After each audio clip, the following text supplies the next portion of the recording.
아이가 있다 보니 쓰레기 양도 어마어마해졌어요. 그러다 옆집에 사는 아주머니를 만났어요. 그 집도 저희 애랑 같은 시기에 아이를 낳은 집이었어요. 서로 애들 상태를 공유하면서 이야기를 나누고 있는데 아내로부터 전화가 왔어요. 여보세요? 안 올라오고 거기서 뭐해? 저는 고개를 들어 저희 집을 쳐다봤고 베란다에서 저를 바라보고 서 있는 아내를 발견했어요. 알았어. 지금 올라가. 저는 급하게 옆집 아주머니에게 인사를 하고는 재빨리 집으로 들어갔어요. 집에 들어가자마자 아내는 팔짱을 낀 채로 저를 바라보고 있었죠. 왜? 분리수거만 하고 오면 되지. 그 앞에 서서 무슨 얘기를 하는 거야?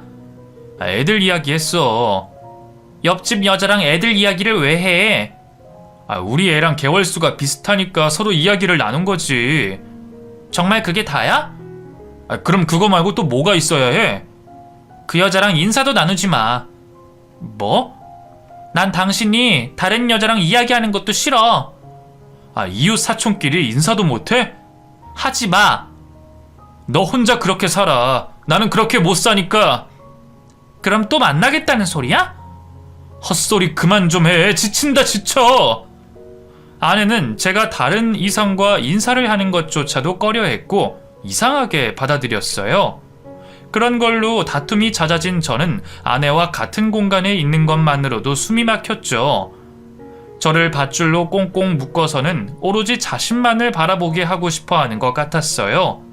아내는 시간이 지나면 지날수록 증상이 더 심해졌고 저와 한 엘리베이터를 타고 있었다는 이유로 이웃에게도 이상한 말을 늘어놓는 아내 때문에 저는 계단을 이용할 수밖에 없었어요.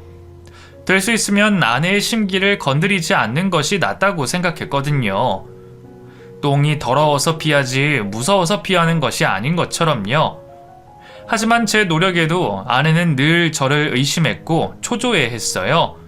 급기야 아이에게까지 질투를 느꼈죠. 제가 아이를 안아주기라도 하면 쏜살같이 달려와 떼어놨어요. 이게 무슨 짓이야? 위험할 뻔했잖아. 누가 그렇게 다정하게 쳐다보래? 당신 미쳤어? 이제 하다 애한테까지 그러는 거야? 당신은 나한테만 다정하면 돼. 그게 어려워? 나한테만 집중하면 된다고. 정신 좀 차려. 당신 지금 제정신 아니야. 당장 병원에 가자. 내가 병원에 왜 가? 제정신이 아니니까 병원에 가서 상담이라도 받아보자. 그래야 나아질 거 아니야. 싫어. 내가 왜? 자신의 아이에게까지 그렇게 반응하는 것을 본 저는 도저히 안 되겠다 싶어 병원에 가자며 아내를 끌고 나왔어요. 아내는 자신이 정신병자도 아닌데 왜 그런 곳을 가냐며 고래고래 소리를 질렀죠. 요즘 세상에는 흔히들 가는 곳이라며 우선 진료라도 받아보자며 설득을 했지만 아내는 듣지 않았고 핏대를 세우며 소리를 지르다 쓰러졌어요. 깜짝 놀란 저는 아내를 업고 병원으로 달려갔고 아내가 임신을 했다는 소리를 들었어요. 이 상황에서 아내의 임신 소식은 저에게 달갑지 않았죠. 아내의 집착이 첫 애를 임신하고 출산하면서 증상이 더 심해졌었거든요. 아내의 임신 소식에 장모님은 또다시 저희 집으로 올라오셨고 둘째 아이가 태어나 걸어다니기 시작할 때까지 계셨어요. 저에게는 동아줄 같은 분이셨죠. 장모님은 저만 보면 미안하다고 말씀하셨어요. 내 딸만 생각하고 결혼을 시킨 자신의 잘못이라고 눈물을 흘리셨죠. 저는 아내 때문에 장모님이 너무 속상해서 그러신가 보다 생각했었어요. 아내는 너무 버겁고 힘이 들었지만 장모님 때문에 견딜 수 있었어요. 정말 장모님이 안 계셨으면 아마 저는 아내를 포기했을지도 몰라요. 아니면 제가 미쳐버렸던지. 그렇게 1년이라는 시간이 흐른 뒤 장모님과 아이들 때문에 힘겹게 버티고 있는 저에게 청천벽력 같은 소식이 전해졌어요. 저에게 동아줄 같은 장모님이 돌아가셨고 저는 하늘이 무너지는 것 같았죠. 빈소를 지키는 3일 내내 이제 혼자서 아내를 어떻게 감당해야 하나 앞길이 막막했어요. 아내는 장모님이 돌아가시고 난 후 슬픔에서 빠져 헤어나오지 못했어요. 자신의 슬픔 때문에 아이들은 신경도 쓰지 않았고 저와 한시라도 떨어지지 않으려 했어요. 회사 안 가면 안 돼? 가야지. 엄마처럼 당신도 내 곁을 떠날까봐 무서워. 그런 일은 없을 거야. 제발 나랑 같이 있자. 오늘만, 응? 벌써 며칠째 똑같이 이러고 있잖아. 나도 오늘은 나가봐야 해. 회사 그만두면 되잖아. 그럼 우린 어떻게 살 건데? 죽기야 하겠어? 어린애처럼 굴지 좀 마. 네 옆에 우리 애들도 좀 보라고. 몰라. 난 당신밖에 눈에 안 보여. 아내는 막무가내로 저의 바짓가랑이를 잡고 물어줬어요. 하루 이틀도 아니고 매번 이런 일이 반복이 되니 저는 살고 싶은 생각이 들지 않았죠. 아내와 같이 있으면 숨이 막혀 죽어버릴 것만 같았어요. 하루빨리 이런 상황에서 벗어나고 싶었어요. 저뿐만 아니라 아무것도 모르고 웃고 놀고 있는 제 아이들도 불쌍하고 왜 이렇게밖에 살지 못하나 너무 힘이 들었죠. 며칠 회사에 나갔던 저는 아내보다는 아이들이 더 걱정이 됐고 일이 손에 잡히지가 않았어요. 그래서 회사에 사정을 이야기를 하고 휴직계를 냈고 아이들을 보살폈죠. 아내와 24시간 같이 있어야 한다는 것에 숨이 막혀왔지만 제가 휴직계를 내는 대신 병원 치료를 받겠다는 아내와 밝게 잘 자라주고 있는 아이들을 보며 잘한 선택이라고 생각했어요. 그리고 저는 가족들과 회사 일 때문에 가지 못했던 여행을 가기로 했어요. 집이 아닌 다른 곳에서 며칠 지내다 보니 마음도 조금 더 편안해졌고 아내와 아이들 역시 더 좋아 보였어요. 아이들과 같이 갯벌에 들어가 조개도 캐고 그 조개를 해감해서 저녁에는 조개탕도 해먹고 조개구이도 해먹었어요. 처음 보는 음식은 선뜻 손대지 않았던 첫째도 자신이 직접 잡은 조개라 그런지 용기를 내어 먹었어요. 처음에는 바다 맛이 난다며 눈을 찡그리더니 이내 맛이 적응이 됐는지 냠냠 곧잘 먹었어요. 늦은 저녁 아이들을 재워놓고 저희는 맥주를 한 잔씩 했어요. 지는 해를 바라보며 먹는 맥주는 너무나 좋았죠. 지금처럼 이렇게 우리끼리만 지냈으면 좋겠다. 좋아? 응, 오랜만에 마음이 편안해지는 것 같아. 나도 그래. 그동안 나 때문에 많이 힘들었지. 내 부탁 들어줘서 고마워. 아니야, 나도 이참에 좀 쉬지 뭐. 지금껏 열심히 일했으니까. 아내에게 오랜만에 마음의 평온이 찾아온 듯 했고 저 또한 이 행복이 오래 갔으면 했어요. 여행을 다녀온 뒤에도 그 여운은 계속해서 남아 있었고 아내와 큰 트러블 없이 하루하루를 보내고 있었어요. 휴직을 한 지도 벌써 한 달이 지났고 장모님과 같이 살고 계셨던 친척분으로부터 연락을 받게 됐어요. 저에게 줄 것이 있다며 저희 집 근처에 와 계시다는 말에 그곳으로 갔죠. 잘 지냈지? 애들은 잘 크고? 네, 건강하게 잘 자라고 있어요. 걔는 좀 어때? 아직도 그래? 네, 그렇죠 뭐. 자네 장모가 죽기 전날까지도 그렇게 딸 걱정만 했는데 잘 살면 얼마나 좋아. 곧 좋아지겠죠. 그래야지. 참, 내가 오늘 보자고 한 건 다른 게 아니라 이거 받아. 이게 뭐예요? 자네 장모가 자네 앞으로 남기고 간 것 같은데 어제 발견했지 뭐야. 편지네요? 죽기 전에 적었나봐. 자네한테 미안해서 그런 거겠지. 고생 끝에 낙이 온다고 힘들겠지만 애들 보고 살면 좋은 날이 오지 않겠나. 난 그만 일어나 볼게. 네, 감사해요. 조심해서 들어가세요. 그래, 언제 한번 같이 집으로 내려와. 네, 그럴게요. 친척분을 보내고 저는 다시 자리에 앉아 건네받은 편지를 봤어요. 다른 사람이 볼까 싶어 장모님은 봉투에 꼼꼼하게 풀칠을 해놓으셨어요. 저는 봉투를 뜯어서 안에 편지를 꺼냈고 편지와 함께 사진 몇 장이 떨어졌어요. 저는 테이블에 떨어진 사진을 들어 올렸죠. 그리고는 저도 모르게 소리를 질렀어요. 그 사진은 다름 아닌 저를 괴롭혔던 스토커, 그 여자였죠. 이 여자 사진이 왜 들어 있었는지 장모님과 이 여자는 대체 무슨 연관이 있어서 저에게 이런 것을 남긴 것인지 저는 서둘러 편지를 읽어봤어요. 이 서방, 더 이상 숨길 수 없었네. 장모님은 저에게 사죄를 하고 계셨어요. 자신의 딸인 아내가 어느 날부터 누군가를 좋아하게 됐다며 음식을 만들고 데이트를 한다며 나갔다가 들어오고 자신의 방 곳곳에 남자친구라며 붙여놓은 사진을 봤었다며 그때까지만 해도 장모님은 자신의 딸이 여느 20대처럼 예쁜 사랑을 하고 있다고 생각했었대요. 하지만 스토킹을 했다며 경찰에게 연락을 받고 난 후 그것이 쌍방이 아닌 딸 혼자만의 사랑이라는 것을 알게 됐고 집착이라는 것을 알게 됐다고 했어요. 아무리 뜯어 말리고 그러지 말라고 해도 딸은 변하지 않았고 급기야 자신의 외모 때문에 그 남자가 자신을 싫어한다며 성형수술을 했다고 했어요. 그것이 지금 제 아내의 모습이었죠. 그리고 결혼을 하겠다며 데리고 온 남자가 딸이 집착했던 그 남자였다는 사실에 장모님은 깜짝 놀랐다고 말했어요. 결혼만은 안 된다고 생각해서 말렸지만 제가 아니면 죽어버리겠다는 딸 때문에 결국 딸을 선택할 수밖에 없었고 결혼을 허락했다며 지금 이런 모습으로 살아갈 것을 알았더라면 그때 모든 것을 이야기하고 결혼을 안 하는 것이 나았다며 후회를 하신다곤 미안하다고 했어요.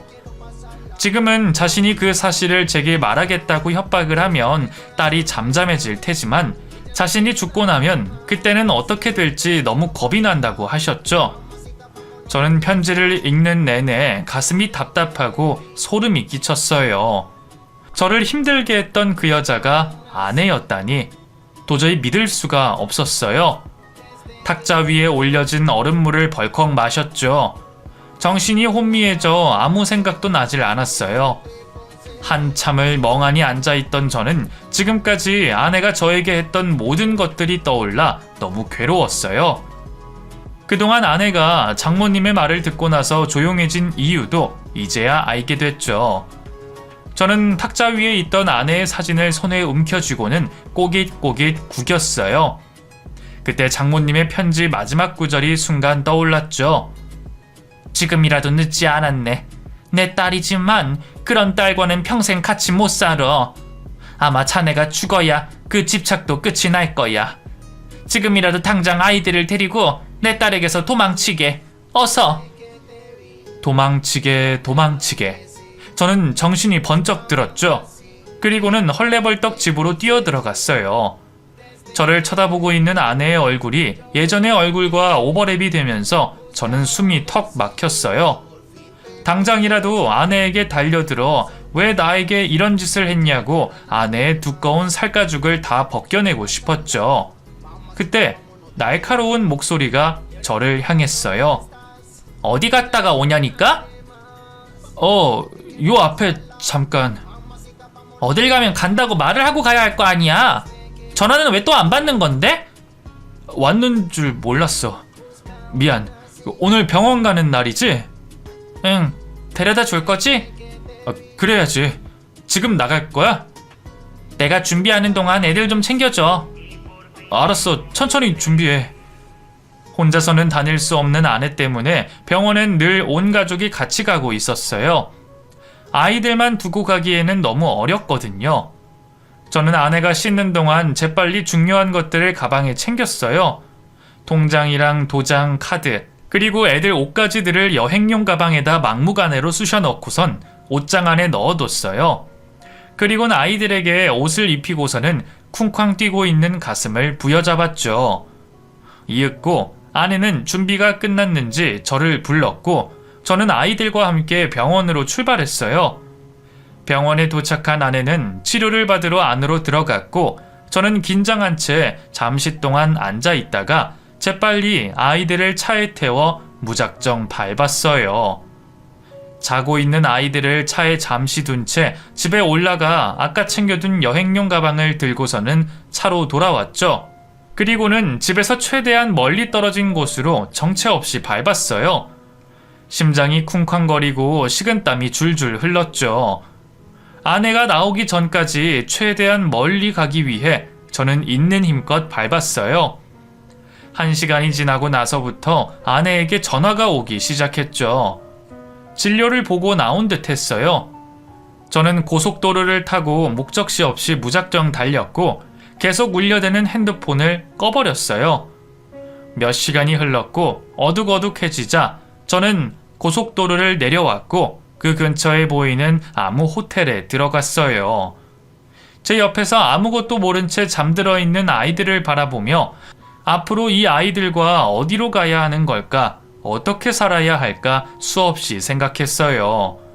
그러다 직장 동료가 휴가 때마다 가는 집을 생각해냈고 그곳에서 며칠 묵을 생각에 핸드폰을 다시 켰어요. 핸드폰을 켜자 부재중 전화와 메시지 폭탄이 이어졌죠. 저는 재빨리 동료에게 전화를 걸다 때마침 저에게 걸려온 아내의 전화를 받고야 말았어요. 당신 지금 어디야? 지금 나랑 뭐 하자는 거야? 당장 안 들어와? 나한테서 도망간다고 내가 못 찾아낼 것 같아? 당신이 어디에 있든 난 무조건 찾아내. 지구 끝까지라도 쫓아갈 거야. 깜짝 놀란 저는 핸드폰을 바닥에 떨어뜨리고 말았어요. 핸드폰에서는 카랑카랑한 아내의 목소리가 계속해서 흘러나왔죠. 저는 손이 덜덜 떨렸어요. 긴 한숨을 내쉬면서 다시 핸드폰을 집어든 저는 통화를 끊고 다시 동료에게 재빨리 전화를 걸었고 제 사정을 일찌감치 알고 있었던 동료는 제 부탁을 흔쾌히 들어줬어요. 통화를 끝낸 저는 다시 핸드폰을 꺼버렸고 빨리 해가 뜨기를 기다렸죠. 다음날 저는 다시 아이들을 데리고 동료가 알려준 집으로 이동을 했어요. 그곳에서 지내면서 퇴사를 하고 이름도 바꾸고 핸드폰도 바꾸고 제 명의로 된 것들은 모두 다 없앴죠. 저의 연락처를 아는 사람은 이제 이 집의 주인, 직장 동료밖에 없었죠. 오늘도 회사로 찾아왔었어? 난리도 아니었어. 그 전까지는 밖에서 죽치고 하루 종일 앉아있더니 오늘은 다른 사람이 들어오는 틈에 쫓아 들어와서는 너를 찾겠다고 눈에 불을 켜고 난리를 피우는데 야, 정말 사람이 아닌 것 같더라. 미안하게 됐다. 내가 알던 그 사람 맞냐? 정말 너무 극과 극이라 도저히 믿을 수가 없어. 같이 지냈던 나도 몰랐는데 너라곤 상상이나 했겠냐. 넌 이제 어떻게 살려고? 당분간은 계속 이렇게 지내야지.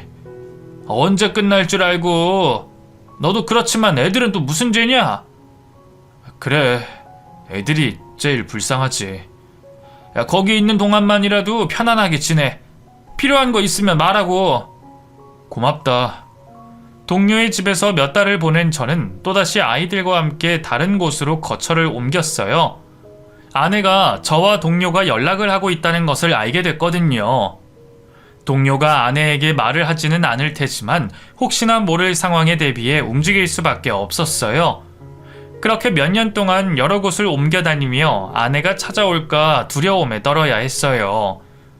아이들이 어려 직장 생활도 할 수도 없었고 저는 퇴직금으로 하루하루를 버텼죠. 이 생활을 몇 년 동안 버틸 수 있을지는 버는 것도 없고 있는 돈만 계속해서 까먹고 있으니 앞날이 걱정이 돼 잠도 제대로 잘 수가 없었어요. 저 혼자면 굶어 죽든 말든 상관이 없겠지만 아이들이 있으니 더 그러했죠. 한 번씩은 이렇게 불안에 떨며 살 거 그냥 내 눈앞에 두고 살 걸 그랬나 하는 생각이 들다가도 이내 고개를 내저었죠. 그러던 어느 날 동료에게 연락이 왔고 저는 뜻밖의 소식을 접하게 됐어요. 놀라지 말고 들어. 여기서 더 놀랄 것도 없어. 네 와이프 며칠 전에 사고로 죽었어. 뭐? 너 찾는다고 허구한 날 돌아다니다가 결국 회사 앞에서 큰 사고가 났었는데 그때 죽은 사람이 네 와이프였어. 왠지 매일같이 찾아오던 사람이 오지 않더라니. 정말이야? 그래, 곧 너한테도 연락이 갈 거야. 내 말 듣고 있어? 듣고 있어. 아내는 저를 찾겠다며 이리저리 돌아다니다가 결국 제가 다녔던 회사 앞에서 서성이다 사고로 죽게 됐어요. 저는 그 사실을 전해 듣고 충격을 받은 동시에 이제는 모든 것이 끝났구나. 이제는 아이들과 편안하게 지낼 수 있겠구나. 안도의 한숨이 나왔죠. 길고 길었던 악연이 드디어 끝이 났고 저는 이제 더 이상 거처를 옮겨 다닐 필요도 없이 한 곳에 정착해 직장도 다시 구하고 아이들과 마음 편안히 잘 지내고 있어요. 나이가 너무 어려 불쌍했던 아이들이었는데 오히려 아무것도 기억을 하지 못하는 어린 나이였던 것이 더 나았던 것 같아요. 적어도 엄마의 안 좋았던 모습은 기억하지 못할 테니까요. 지금까지는 언제 아내가 찾아올까 늘 불안해했던 아빠였다면 앞으로는 안정감 있는 듬직한 아빠가